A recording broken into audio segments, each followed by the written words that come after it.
This is not, you know, oh, you're in gold, your understanding's bad.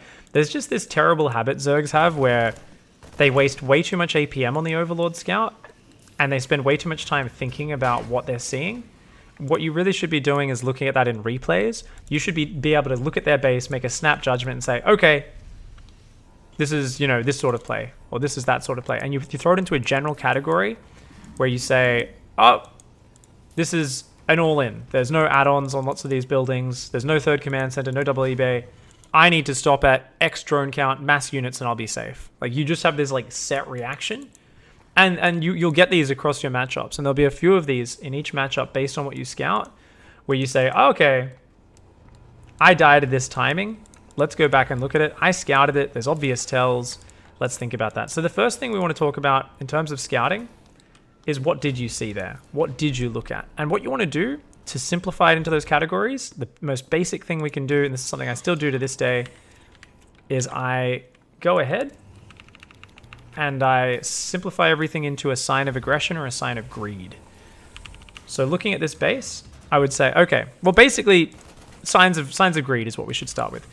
Is there engineering bays? Nope. Is there a third command center? Nope. Is there okay. So the two main signs of greed aren't there. Is there a factory or a starport? Well, there is a factory. There's no starport. So there's one slight sign of greed. Or sort of, not necessarily greed, but a sign of going later into the game, and that there's a factory, right? If you saw someone with just 6 barracks here, all just pumping out Marines, it's a very short-term game plan, right? So what's something else? Yeah. Add-ons. He's getting upgrades. He's got some add-ons. But if he didn't have add-ons and he's just building units out of those barracks non-stop, okay, well, he's just building units. He wants to come hit me, right? And it's not one thing. Seeing one barracks building Marines without an add-on doesn't tell you anything. Just seeing engineering bays doesn't tell you anything. It's kind of the sum total of these. So in this case, I know he puts down engineering bays afterwards, but you came through. Let's imagine you didn't see the E-bays at all because you barely glimpsed them. And let's say you say, oh, okay, he's on 2 bases, no third command center, no engineering bays. So he's not going to be getting any upgrades, and he's not going to be getting a third base, but he could do a big 2-base push. So what you want to say is, I want to get a healthy lead on him, on what his possibilities are, but not too much of a lead. If I saturate 3 bases, go for my own upgrades and tech up, well, guess what? He skipped the upgrades, he skipped the extra base and the extra workers on the base. He skipped most of the tech because he doesn't have a starport. He's just going to fucking kill you, right?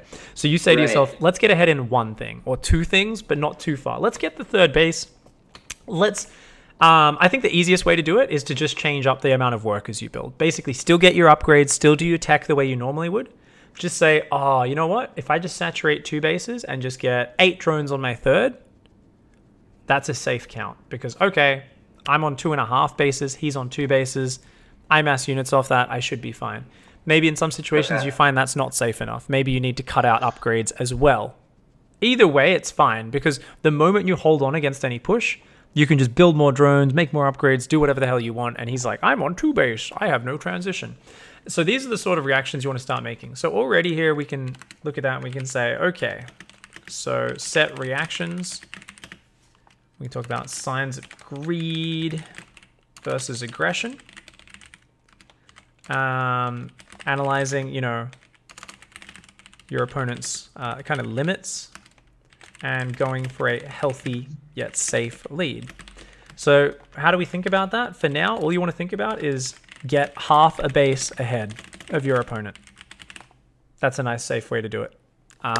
If you accidentally go 1 base ahead and then you scout, oh, okay, this is a little bit dangerous. Just focus more on units. If you're good with your macro, it doesn't matter. Even up to very high level, you can go way ahead on workers and still get away with it a lot of the time, unless your opponent hits like the very narrow sweet spot where those workers haven't paid off. Because remember, if you build workers, if you just get an extra minute of time, that worker kind of pays for itself pretty much and then starts giving you extra units out.